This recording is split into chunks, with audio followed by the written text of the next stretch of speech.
Hello అండి, అందరూ ఎలా ఉన్నారు? ఈరోజు నేనైతే నేతి బీరకాయ పచ్చడి అయితే చేయబోతున్నానండి. కార్తీక మాసం స్పెషల్ అనమాట. కార్తీక మాసంలో ఈ పచ్చడి అయితే చాలామంది చేసుకొని తీసుకుంటూ ఉంటారు.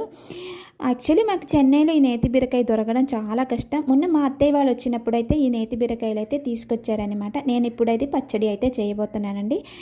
వాటి కోసమైతే బీరకాయల్ని ముక్కలుగా కట్ చేసి పక్కనైతే పెట్టుకున్నానండి. ఇప్పుడు స్టవ్ ఆన్ చేసి ఇందులో కడాయి పెట్టి 2 టేబుల్ స్పూన్ల ఆయిల్ అయితే యాడ్ చేశాను. ఇందులోకి 1 టీ స్పూన్ ఆవాలు, 1 టీ స్పూన్ మినపప్పు, 1 టీ స్పూన్ శనగపప్పు, 1 టీ స్పూన్ జీలకర్ర అయితే యాడ్ చేసిన తర్వాత ఒక 5-6 పచ్చిమిరపకాయలు అయితే యాడ్ చేశానండి. ఈ పచ్చిమిరపకాయలు బాగా కారంగా ఉంది కాబట్టి నేను పచ్చిమిరపకాయలు అయితే తక్కువగా అయితే తీసుకున్నానండి. అది పక్కన పెట్టిన తర్వాత అదే కడాయిలో మరొక స్పూను ఆయిల్ వేసిన తర్వాత ఈ బీరకాయ ముక్కలు అయితే యాడ్ చేసి ఒక 2-3 సెకండ్ అలాగే మగ్గనివ్వాలి. ఇది మగ్గిపోయిన తర్వాత ఇందులోకి రుచికి సరిపడా సాల్ట్ అయితే యాడ్ చేసుకోవాలి. అలాగే కొంచెం చింతపండు కూడా యాడ్ చేయాలి. అసలు వాటర్ అనేది ఇందులో యాడ్ చేయకూడదు. ఆ బీరకాయ ముక్కల నుంచి వాటర్ అయితే మనకు వస్తాయి. అందులోనే ఈ బీరకాయ ముక్కలు అయితే ఉడగాలి.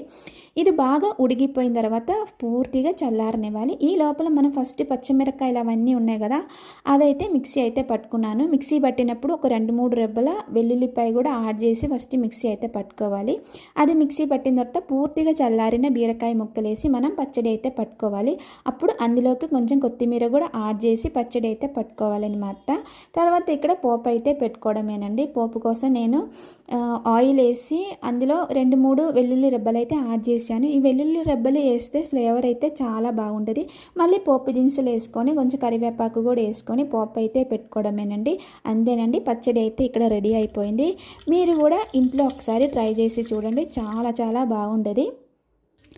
Thank you for watching.